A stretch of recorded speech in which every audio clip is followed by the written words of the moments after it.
Assalamualaikum, hi, welcome back to my YouTube channel.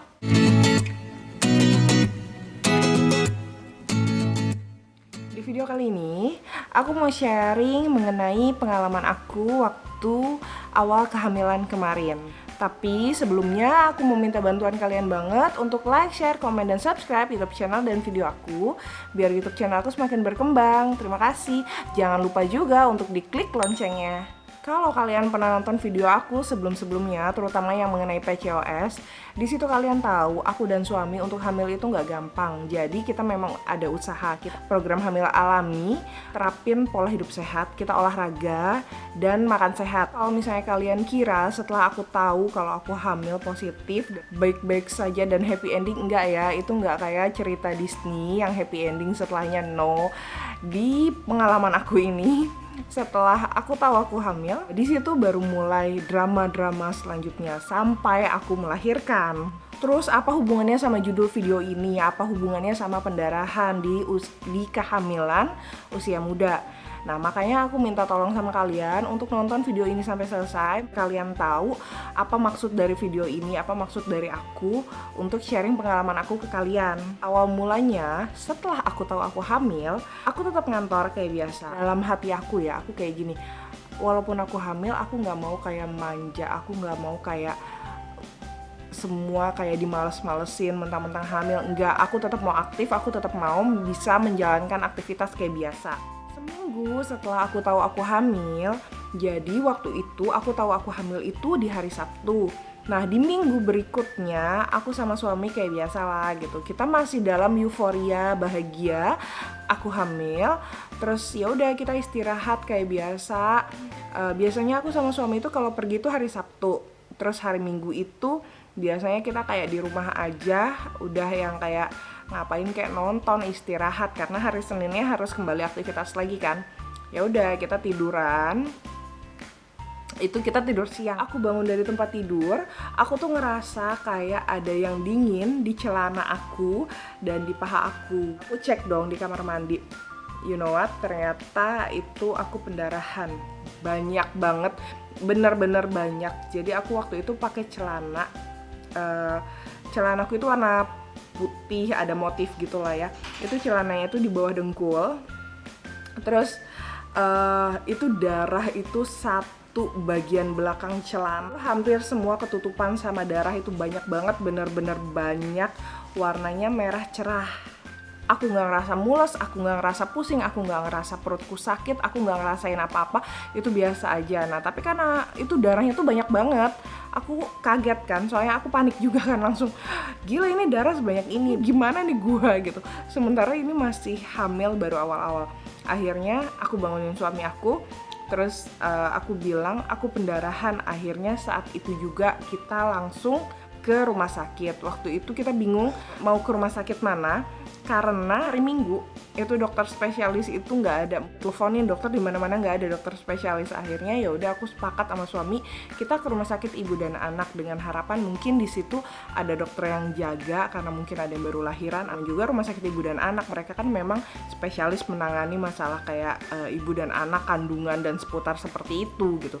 Akhirnya kita ke rumah sakit ibu dan anak di dekat rumah. Untuk yang lagi hamil, pasti yang seperti itu jadi kayak serangan panik sendiri gitu. Soalnya kita kan kayak ngejagain dan kita kan khawatir banget ya, takut ada apa-apa.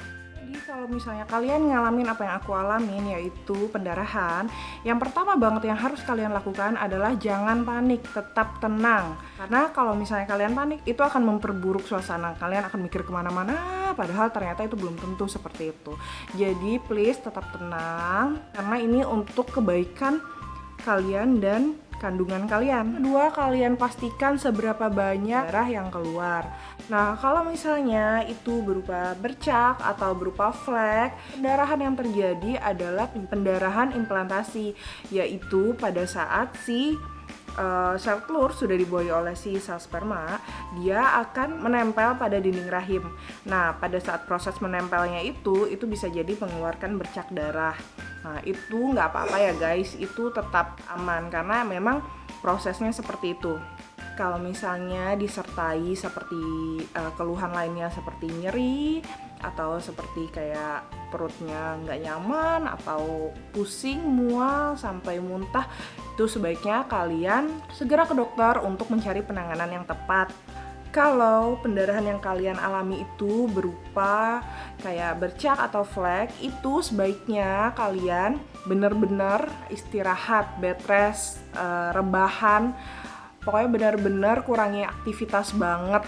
Nah, kalau pendarahan yang kalian alami itu seperti aku, yaitu volumenya tuh banyak, itu kalian perhatikan apakah ada gumpalan atau tidak. Terus warna darahnya itu penting banget, apakah darah merah kayak merah muda, ataukah darahnya itu yang kayak merah pekat kayak darah haid, agak kehitaman, terus ada gumpalan-gumpalan jaringan atau tidak. Kalau darah yang keluar itu banyak, sebaiknya kalian segera minta bantuan pihak medis. Karena kita nggak tahu nih moms, apakah pendarahan kalian itu merupakan kayak kelainan kehamilan dan itu berbahaya, seperti kayak misalnya hamil di luar kandungan atau anggur, atau yang lebih parahnya lagi adalah keguguran. Itu kalian mesti aware banget.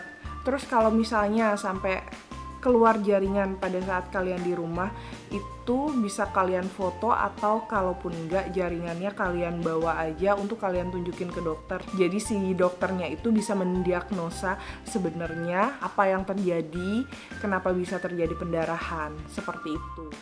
Kalau kalian tanya, kalau pengalaman aku, kenapa aku bisa pendarahan sehebat itu, dan darah yang keluar waktu itu aku adalah warnanya itu merah cerah menuju pink, kayak lipstik aku mungkin ya, atau lebih cerah lagi ya, pokoknya kurang lebih kayak lipstik aku kayak gini, merah cerah menuju pink.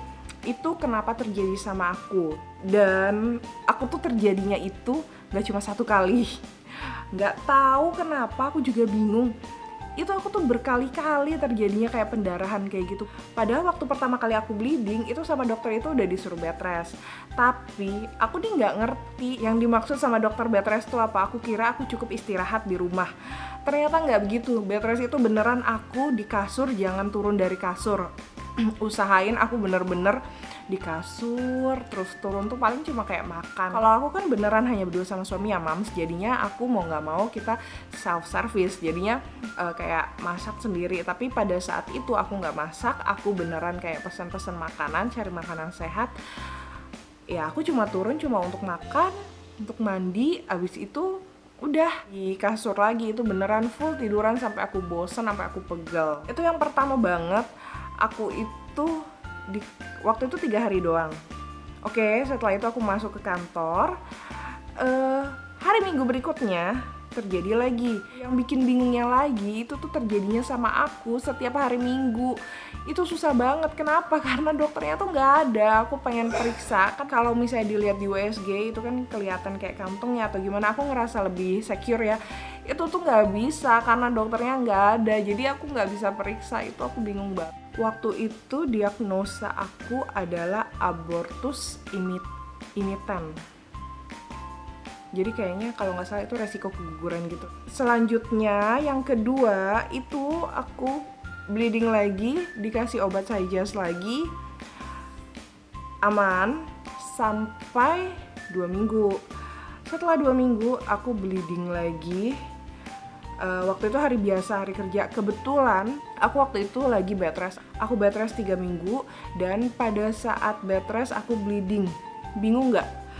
Apalagi yang pertama lagi tidur, terus yang kedua oke lah, yang kedua karena mungkin aku ke kantor. Tapi kan aku juga di kantor itu kan cuma benar-benar aktivitasnya udah aku kurangin banget gitu dan nggak yang aneh-aneh. Yang ketiga itu juga kondisinya aku lagi bed rest di rumah dan itu aku bener-bener turun itu dari kasur kalau perlu doang. Itu aku udah bingung banget apa yang bikin aku pendarahan itu, nggak tahu lah gitu. Oke, yang ketiga waktu itu aku nggak cerita sama suamiku karena yang pertama dan kedua itu udah bikin suamiku deg-degan. Yang tiga aku nggak cerita sampai akhirnya aku ke dokter sendiri, nggak bilang-bilang. Terus besoknya kejadian lagi. Keempat, bukan karena aku nggak percaya sama si dokternya, nggak, cuma karena aku pengen cari second option aja. Akhirnya aku pindah dokter. Ya udah, setelah itu aku disuruh bed rest lagi. Kayaknya sih lama juga, ya 3 minggu atau sebulan kayak gitulah. Aku disuruh lama banget. Jadinya ya in total aku tuh hampir bed rest hampir 2 bulan. Jadi aku 4 kali mengalami pendarahan. Dan itu darahnya itu benar-benar banyak kayak darah haid, tapi dia itu warnanya tidak warna merah pekat tapi merah cerah, merah menuju pink, merah cerah gitulah tapi nggak pekat. Waktu itu aku panik tentu saja. Yang pertama aku panik karena kita lagi seneng-senengnya. Yang kedua, ketiga, keempat aku juga kayak aduh aku pasrah banget, apalagi sih ini kenapa lagi, udah istirahat juga masih juga pendarahan juga gitu, aku udah bingung banget. Ternyata setelah aku pindah dokter, kata dokternya kemungkinan ini terjadi karena si plasenta aku itu ada di bawah. Jadi benar-benar agak turun ke bawah, dan karena posisinya di bawah tersebut jadi sedikit gesekan itu keluar darah gitu. Terus setelah bleeding yang keempat, apalagi yang terjadi, nggak ada apa-apa. Dan selanjutnya di situ aku baru mulai kayak mungkin kandungannya sudah mulai kuat, semua lancar sampai akhirnya di trimester 3 itu aku kena preeklamsia. Wow, nggak selesai sampai di bleeding, ada kelanjutannya preeklamsia. Tapi yang preeklamsia ini mungkin akan aku ceritain nanti karena dia panjang dan aku pengen kasih tahu kalian secara detail seperti apa biar kalian yang lagi hamil juga aware sama yang namanya komplikasi kehamilan. Nah, saran dari aku, kalian kalau misalnya ngalamin pendarahan di awal-awal kehamilan, jangan panik, tetap tenang, minta bantuan, minta penanganan dari pihak medis yang tepat. Terus kalian baca-baca juga mengenai kayak komplikasi atau mengenai kelainan kehamilan, tapi kalian jangan parno, di situ kalian baca aja. Terus kalian juga harus konsultasi ke dokter yang tepat yang tadi aku bilang, dan usahakan kalau bisa kalian punya WA-nya si dokter atau si dokter itu mudah dihubungi.